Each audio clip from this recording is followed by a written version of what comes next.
Hello and welcome to the Engineer Your Success Leadership and Life Harmony Like a Mother show. And it's the Rachel and Kinia Jam special edition where we get really real with you about what it is to be a working mom in the 21st century during a pandemic. And as a war is breaking out, for me, it's at the border of my home country where I know that there are millions of refugees, or I don't know if it's millions at this point, but, tens of thousands of refugees. So it's a crazy time to be a mom, absolutely crazy.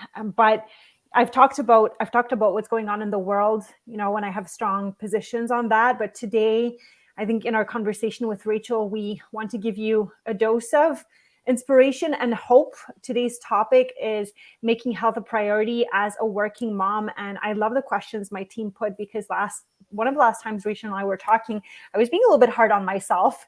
And Rachel said, well, Kinia, you are actually taking care of your health. Don't beat yourself up. And that's really important. So for those of you tuning in for the first time, my guest every month, Rachel Jones, marketing director at Kepler Academy, and I, Kinia Romanowska, CEO of Pros&Babes, we come together to give you a monthly dose of intimate, honest, 100% relatable insights into the blessings and messy realities of working parenthood. Welcome, Rachel. How are you today? I'm doing well. I was shocked a little bit by the cold weather, but at least the sun is out and we're well on our way to spring. So mental health, that'll really help for that. Yes, absolutely. And as you can probably see in the ticker, I'm going to let it scroll. Mental health has been on my mind. I was thinking about what we're going to discuss today. So, we have the question of how did your health routine evolve at the different stages of motherhood? I'm going to let the ticker go by to see the next stage. How do you stay mindful of maintaining healthy habits as your kids are watching you? And then we're waiting for the next one. And what do you want to teach your kids about health? So there's so much to unpack here, but I think already just within the couple first moments of talking, Rachel, I feel like we're on the same page. And before this show, I actually stood up. I lifted my stand-up desk. I had a back injury following a car accident in September, and that kind of just my health routine just completely changed, right? And then we got COVID, our whole family. And so it's hard to get back on track after big things like that happen. And so you brought up mental health. I guess I don't know if you want to dive in right into that or just give an overview of how you feel like your health routine has changed as, throughout the different stages of motherhood. No, it's such a good question. And I get a lot of inspiration because I speak to so many moms on a regular basis who are in different stages too of motherhood. And when I became a mom, I obviously had to take a different approach just because you're juggling more at home and you're juggling more also when you start to transition back to work. One thing that I've learned from a lot of moms that I work with and I talk to on a regular basis is they have to be a lot more intentional about scheduling their appointments. So in particular, one of my very good mom friends who has two little ones in daycare full-time, she says she actually books appointments 3 to 4 months in advance, and she will book 3 to 4 ahead of time. So health in general, so taking care of making sure you're going to appointments that you need to go to, making sure that you're getting the tests you need to get done, seeing your family doctor for your regular checkups, and also addressing things because a lot of us also too, my family also had COVID. A lot of families have faced that, and there's a lot of other things going on in the world. So health in general is big. And just being able to book those appointments in advance is one thing she does to make sure that she does it once, then it's kind of set up for her 4 months in advance, and she has them on her calendar. She has reminders set in her phone, maybe even she has them in her work calendar, and then she will not forget to go to those. And she's taking care of her own personal health that way. And that's something that after she told me that in January, and now we're into March already. Can't believe it. One day after International Women's Day. And it's something that I've kept on my mind for the last few months, thinking to make sure my health is a priority, I should be booking my appointments maybe 3 to 4 months in advance, just to be able to work around everything. It's a really good tip. I love that. It's kind of bulk planning, right? And prioritizing in advance. I love these 90-day planning cycles. And sometimes we're too hard on ourselves in terms of trying to implement a change immediately.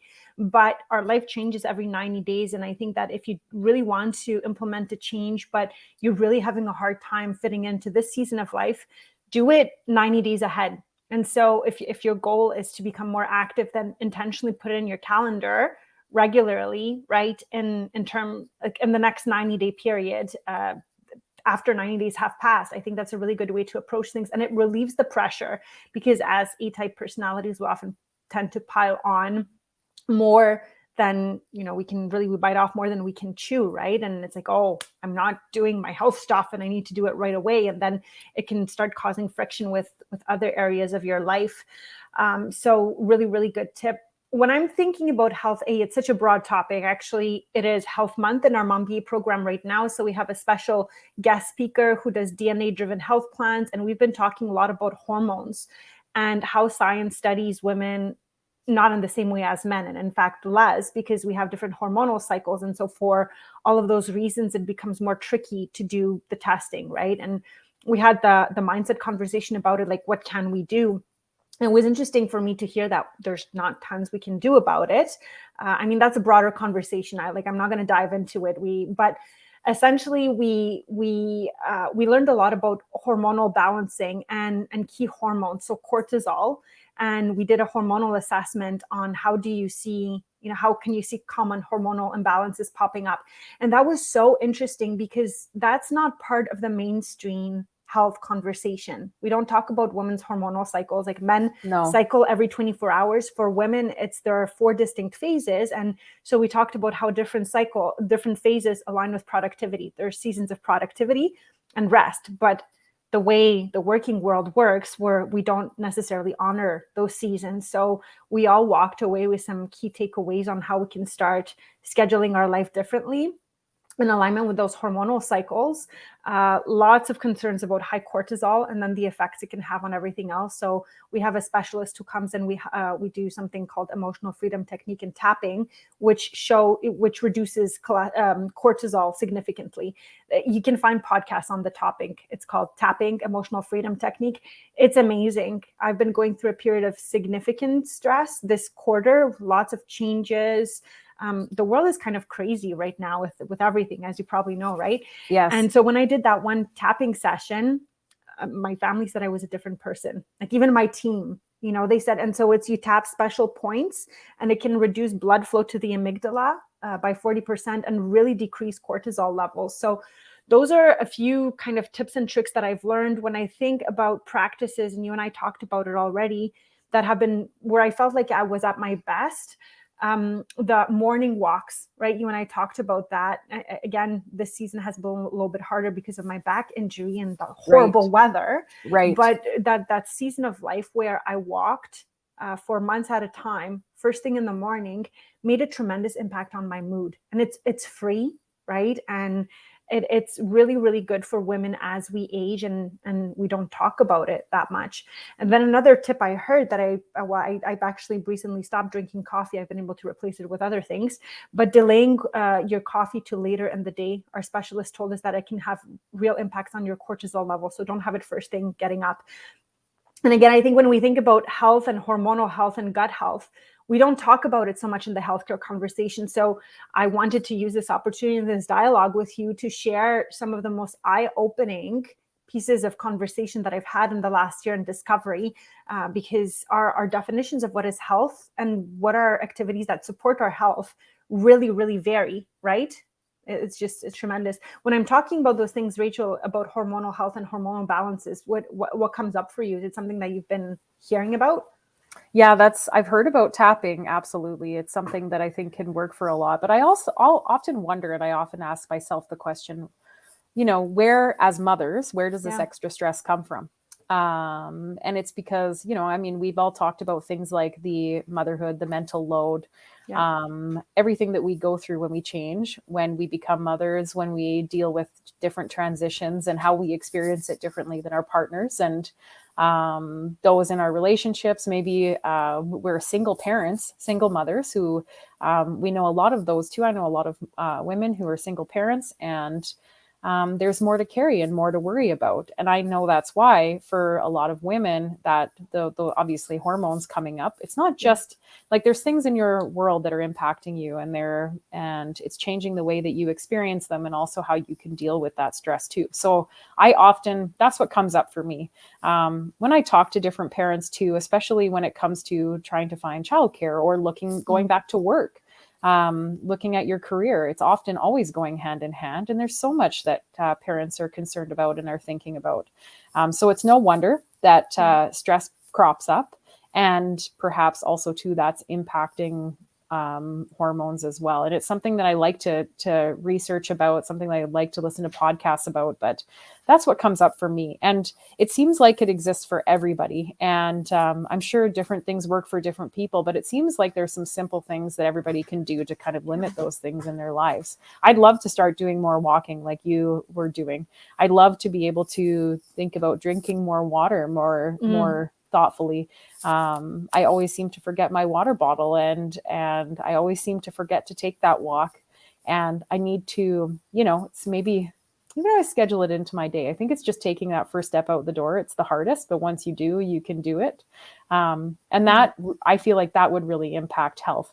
And health, like there's so many different things, like hopefully we can get into nutrition a little bit, and maybe even community. So how your community impacts your health, how you're eating at home impacts your health, and also too how to model it for your kids. There's so much. There's so much to cover. Yes, it could be covered over many, many talks. I think when we go back to the first topic in terms of how does your health journey evolve? Well, pregnancy and the breastfeeding journey and giving birth, whether it's like the natural delivery is kind of a word that it's strange when I say it, but I guess that's a term, or vaginal delivery versus C-section, or however, whichever way you do it, there's an amount of healing that takes place, right? Whether it's scars, whether it's, all of those things. So that's a big transformation in all the different hormones. And then, you become more like a little bit more rubbery, right? And different cultures too treat that postpartum period differently, what a mother is supposed to do to recover. In some cultures we encourage movement, and others it's supposed to be rest, right? And so there's so much that changes. Our bodies transform so fast. And I've had conversations over and over again with fitness specialists, like, how do you keep moving in this crazy time of your life? And it's always, you have to be flexible, you have to give yourself grace, and you need different things, right? You need different things at different stages. And when it comes to women's health, women's bodies too, it's not something that we talk about mainstream a lot. But Rachel, I don't know when you had your first child, I don't know how much was talked about pelvic physiotherapy. Right now it's very common. Like, everybody seems to know that it's important that you should be doing exercise at different stages to strengthen your body with regards to what's happening. So that is encouraging, right? Lots of exercises designed for women's bodies. And then, how your abs get affected too, right? With my second child, it took me 2 years to feel like things were back to normal. So that's huge. And we don't, these topics can feel so uncomfortable for people, but if we don't bring them into the mainstream, women are in for a huge, huge, huge shock, right? Yes, like you don't know what's going on. You're not feeling yourself. Your bones have changed. Your structures has changed. And that affects what you can do to support your health, right? And if there's shame or there are no resources to talk about it, like it doesn't help the healing process, right? Yes. So many moms too have to deal with these kinds of things. And there's great resources out there. So physios and integrated healthcare clinics and different places that women can go to for support and healing and guidance. I myself know a lot of these resources, but I haven't accessed them. So it's interesting, right? You have it on your mind. You write down this idea that you'd really like to go and see this specialist about this, or you want to go and see this, but then you're thinking too, how do I balance this? How do I make this appointment and also make sure that I get home at this time. I make sure, maybe between myself and my husband or my partner, we're getting food on the table for supper. Yeah. Who's picking up our little guy? There's other things that now are impacting the way that you can book appointments and the way that you can seek that help, and often more things that you have to get done as you go through the journey. So all of these things I've started to think about, and I've had to be really more intentional in order to make those appointments happen. So we have to I think we have to just lean on our supports where we have them, whether it's a sister or a parent or a partner or your neighbor, somebody that you can help you during that time, and not be afraid to ask for that support. And just say, if for an hour, can you come over and help me with this? Or, hey, do you mind if I sneak out? I know I've gone for a couple appointments this week, but I'd like to go for a third. What do you think? Lots of juggling, lots of extra juggling for moms. That's for sure. Absolutely. Lots. Like, just when we're talking about this, one thing that has worked for me in terms of health, and we talked about the walking, is, we talk about those 90-day plans, and we talk about the domino effect, what's going to have the biggest impact on your outcomes. And there are seasons of my life where I urgently had to reprioritize health. Whoever's tuned in knows that we've suffered a lot of loss in my family, and like our routine has gone out the door. And I'd say that's probably for so many people, you just almost catching your breath. But if health is your number one goal in the next 90 days, then try to make it a priority first thing in the morning, right? So put it in your calendar and stick to it. Even if I had a season where for 10 minutes, when I got up, my husband would be done with the kids, and I would make the bed and like do a couple of stretches, but just to get into the habit of doing a health related activity first thing in the morning, or making sure my walk was my first thing in the morning. Right. And so if health is your goal, whether it's appointments, nutrition, or more movement, then there's a better chance you're going to get it done if you actually prioritize that first thing in the morning. For a period of time, we were doing squats and calisthenics with our boys as weights, right? When Lucas was little, I would do the kettlebells with him, and he giggled, and then Papa would take our older son and kind of do lifts, right? So at that stage, when the pandemic hit, I remember we'd have dance parties or things like that, or go hiking in the forest a lot on the weekends. I think that dovetails nicely into what do I want to teach my kids about health. A big thing is spending time outside and enjoying nature. That is a very, very big one for me. When it comes to nutrition, we try to involve them in cooking as much as possible. Yes. They both like cutting mushrooms and cooking together and seeing their dad cook. So that's huge. So I segue from one topic to making it first in the morning. And then Rachel, you were talking about nutrition. So I think that's a nice natural transition into it and what we want to teach our kids about health. What is it for you? I love all these topics. They're wonderful. Yeah. Actually, as you were talking about using your children as weights, we have a couple of parents at our insured park, and they're wonderful. I see them on Instagram doing workouts with their kids and they have a home gym, and it's so great to see that, because kids see it, and and parents all over who are working out. And I see this often. I'm connected to a lot of parents, and they, they're doing their workouts in their basement or wherever, and their kids are following along and often doing the same thing. So I love seeing that. I love seeing that physical activity.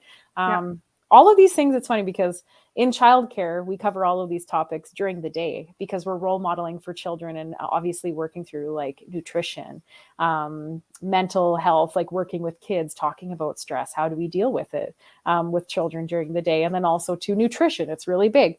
I've learned a lot from working at Kepler about nutrition that I genuinely didn't know before. Last July, we brought on our own in-house registered dietitian. Her name's Sarah Remmer. I don't know if I've ever talked about her before. You have, yeah. She's got 3 kids, young kids. She lives in Calgary. She is an incredible professional when it comes to nutrition. In fact, I highly recommend that moms out there follow Sarah, because she's got some incredible tips and tricks when it comes to nutrition and building positive body image, just like being able to work with children around snacking and different habits and building positive habits for kids, and the actual impact that it can have for children later on in life.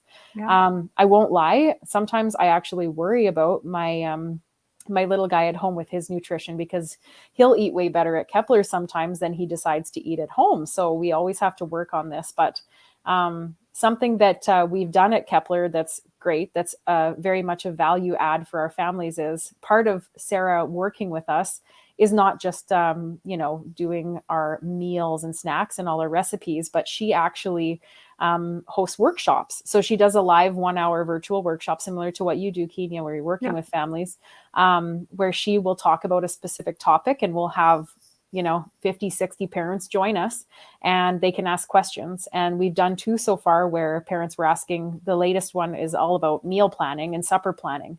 And it's a great activity that you can do with your kids, but also just planning out your week and understanding. And she gave some great tips. I won't give them all away, but the first one was it's awesome because as a Kepler parent, we have Kepler parents participate. It's not open to the public. She loves talking about starting with one meal first. That was a great suggestion. And she said for every family, it's different. For some families, it's breakfast. For some families, it's supper. And she gave some great PDF worksheets to our families. So they can download them and use them for free.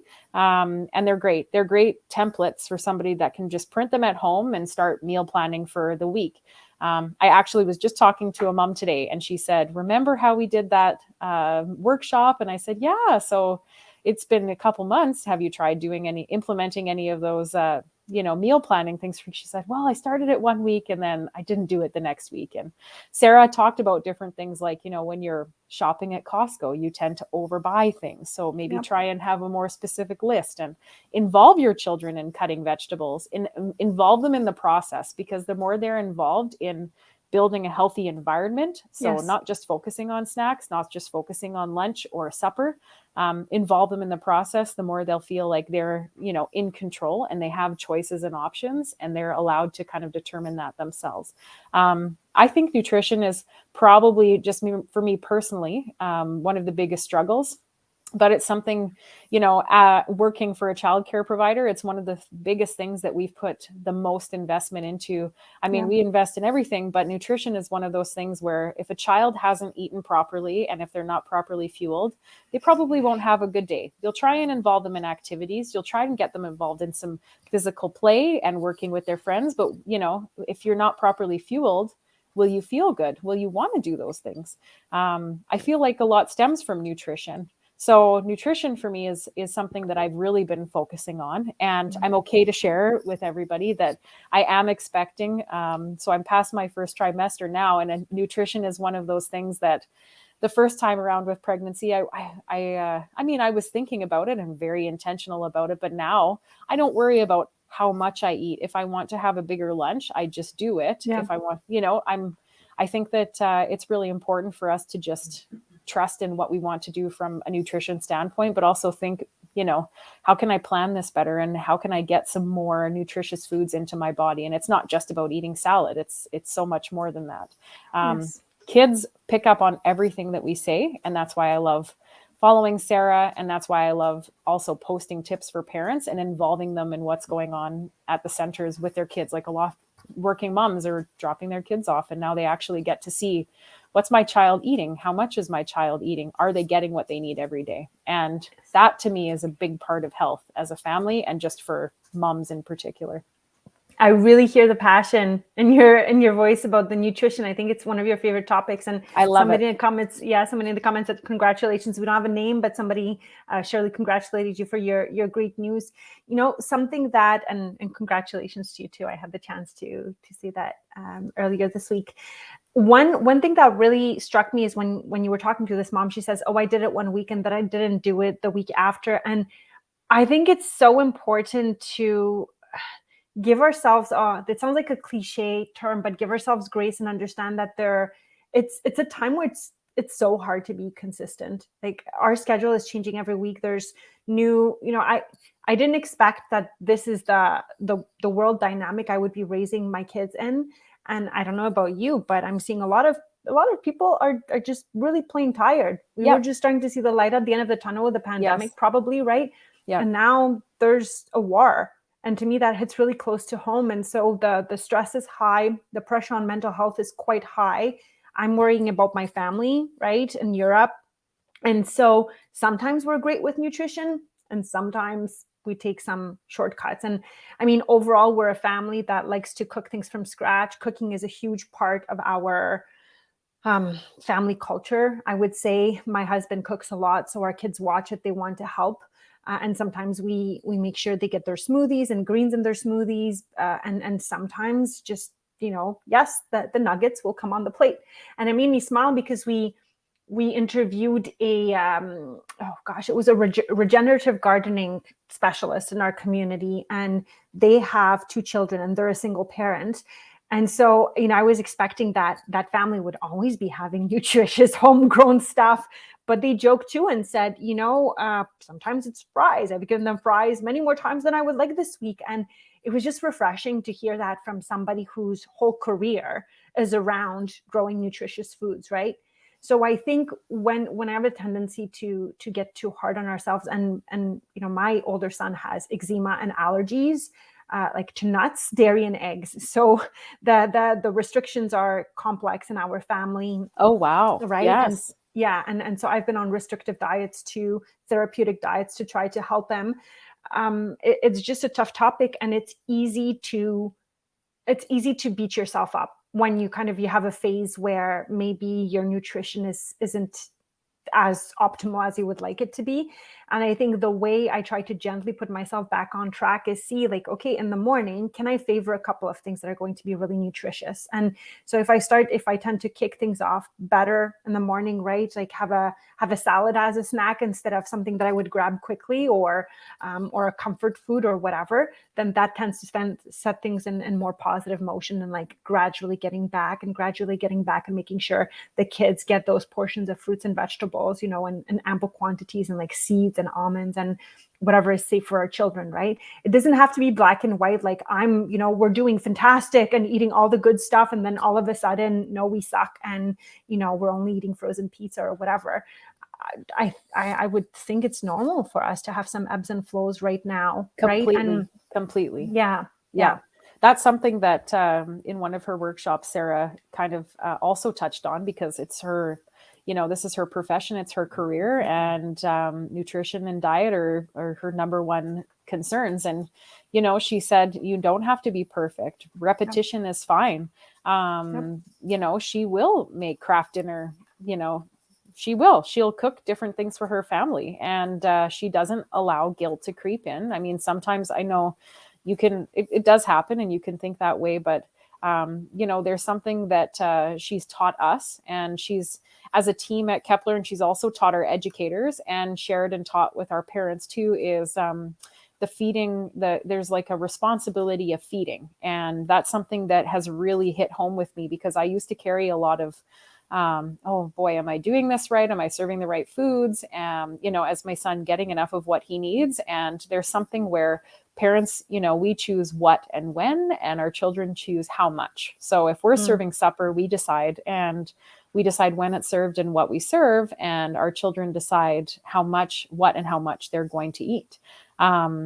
Sometimes in my household, it becomes too much of my son deciding what he wants to eat for supper, and I make it because I don't want to have to deal with the stress of trying to get him to eat.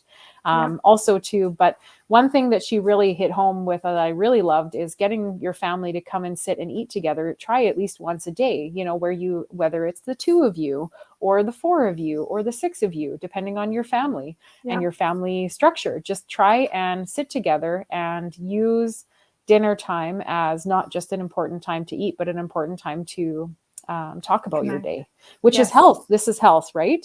And that comes back to, again, coming back to your mental health and coming back to feeling connected.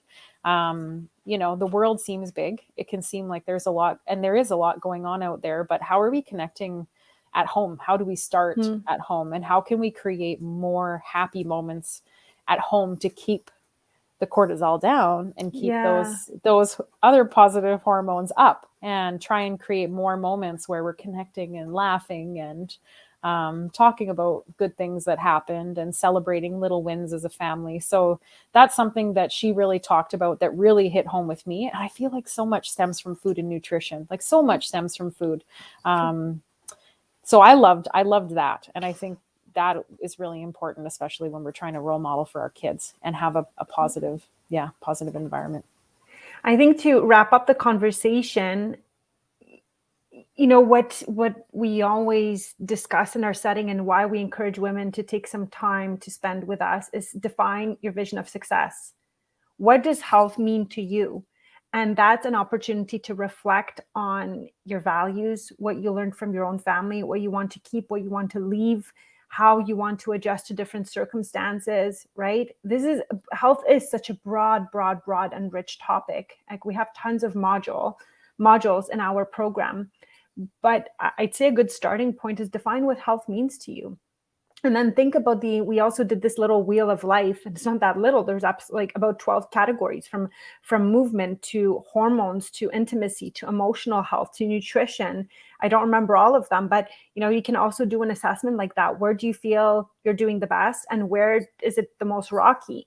And then start with one thing at a time. Maybe it's as spring, as the snow melts and as the days get longer, perfect opportunity for me to reset my schedule and restart my walking routine again, now that my back is starting to get stronger, right? And maybe it's going to the farmer's market soon and picking out some lovely foods with your kids, with like one thing at a time, with compassion for your mental health, right? With smiles, with joy, and defining your own definition of success. I think one of the big game-changing things working with our specialists in our community, Larissa, is she gave us the walks, the rebounding on the little trampoline being really good for the lymphatic system, delaying coffee, right? Drinking lots of water. These are not complicated things. They're not expensive either, but they can make a huge difference on our longevity. I also experimented with her eliminating whites. For me, that did impact my sense of well-being. I know there's a big debate about restrictions and sustainability. I find that tough in the longer term, especially with my children. But for the phases I did it, and I treated a little bit my body like a lab, I did see a significant change.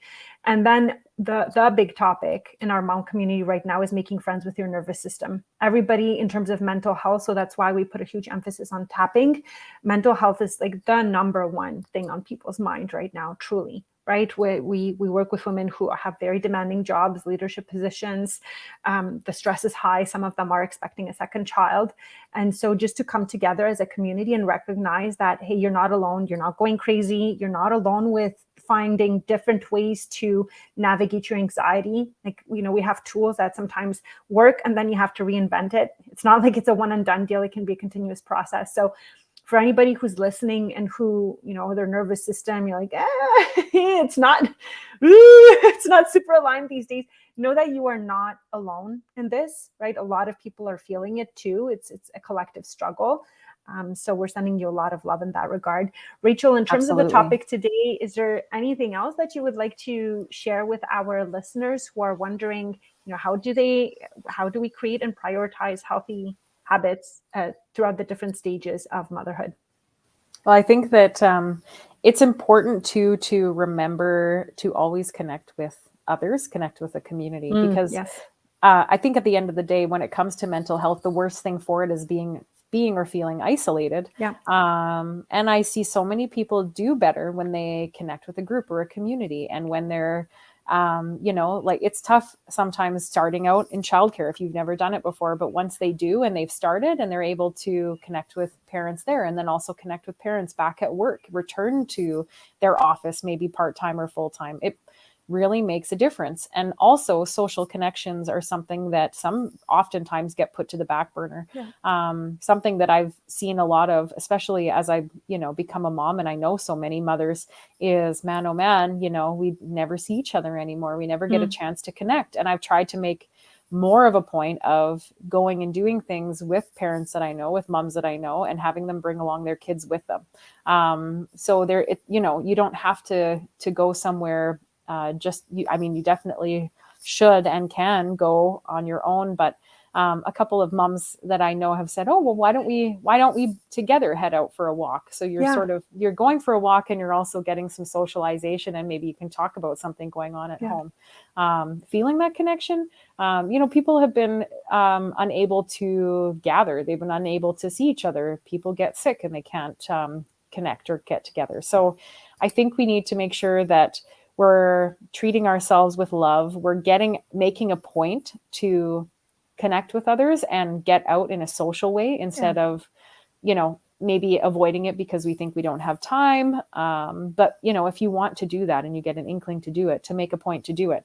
And also, it's a good role model for children too, because they start to do that as well. So that health focus and that health topic, especially when it comes to mental health, obviously it just means it can make a world of a difference being able to connect and talk with other people about it. And it's very important right now, especially for all of us when we're going through all of these things. We need to make sure that we can connect. There's too much going on, and sometimes the simplest things can make the biggest difference. Just laughing, sharing food. Yeah. I agree. Even one of my team members, we're having a chat and we said, okay, let's make a list of 12 things that are going to bring you joy and put on your calendar. And I'm watching you right now, right? Because we've been working so hard. It's been a turbulent time. And today when we were talking in the morning, she's like, Kinia, go for a walk. And so you know what? Instead of jumping straight into my inbox and other tasks, Rachel, right after our chat, I'm going for that walk. I'm going for that walk. That's what I'm going to do.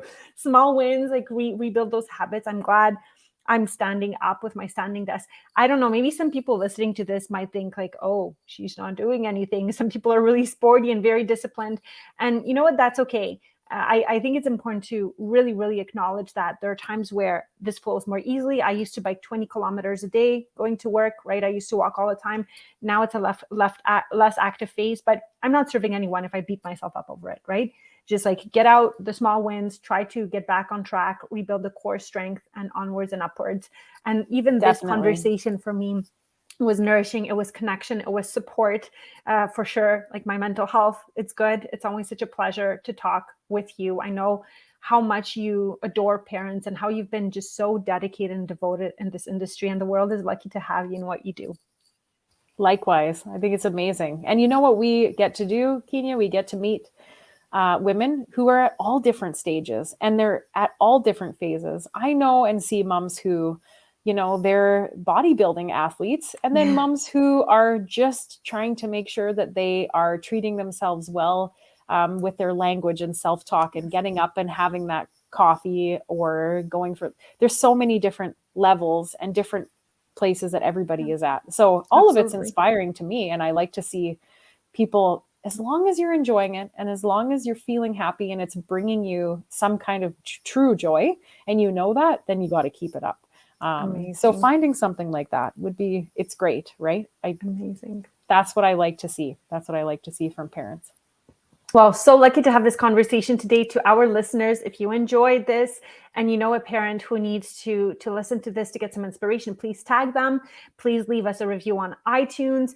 Join us for a workshop, right? We have a workshop coming up next week about putting together your work-life integration plan. And we're really focused on confidence this spring. We've noticed there's a huge confidence gap in women returning to the workplace after maternity leave, and it's costing them dearly. And so we want to anchor you in that sentence I just told Rachel. The world is lucky to have you. We need to remember that every single day. You have talents to share with the world. Perhaps you're the only woman at the table from time to time, and you might feel like, oh, you don't want to raise your hand anymore because you've been shut down too many times. But there's a reason why you're there, right? There's a reason, and we believe in you and want to encourage you. So if you need that extra support next week, we're doing that. There's going to be lovely worksheets and networking and just all around energy. So if you need a reset plan for spring, we're here for you to turn that motherhood penalty into an advantage. For those who want to find out more about Kepler Academy, there's a website, there's social media, right? I'm sure you can tell us quickly, Rachel, I don't know if you've resumed, what the open houses look like. And if there are any new centers opening around the area, we can wrap up with that. And then, we'll get to our next show another time. So please let us know what should we be aware of? Amazing. Kepler? That's awesome. No, lots of changes for sure for us with COVID restrictions easing. We've actually moved to 1 open house per month, not 2. So we used to have 2 and have fewer tours. And now we're going to have 1 open house per month. So if anyone's interested, they have to contact us in advance, please. And we'll have you scheduled in to come and see one of our centers. We've been incredibly busy and spaces are few and far between now. I'm finding that parents are needing to either get back to work or needing that support. So definitely contact us right away if you're looking for care. It seems to be very busy with the new childcare agreement and all the wonderful funding that's come our way from the federal government.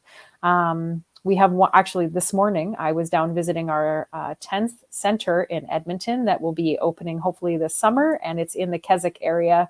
far southwest in Windermere. So that's really cool to go and see that and see it almost done, the building being constructed. Yeah. So if there's any families or moms that kind of live in the far southwest in Windermere, Glenridding, I think that's how you say it, and other communities, that is where we'll be. So I'm excited to open there. And I know there's a ton of families in the far southwest. So that's where we're going to be. And we're excited this year to be Edmonton's top choice childcare provider yet again for a second year in a row. So amazing. Happy to come into spring, happy for the warmer weather, and happy for kind of one last center to open here before I go on mat leave myself.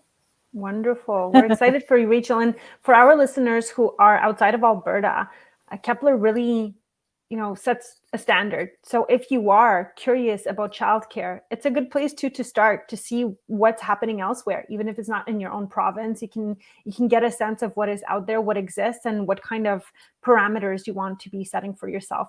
All right, Rachel, thank you so much for your time. I will see you backstage in just a second.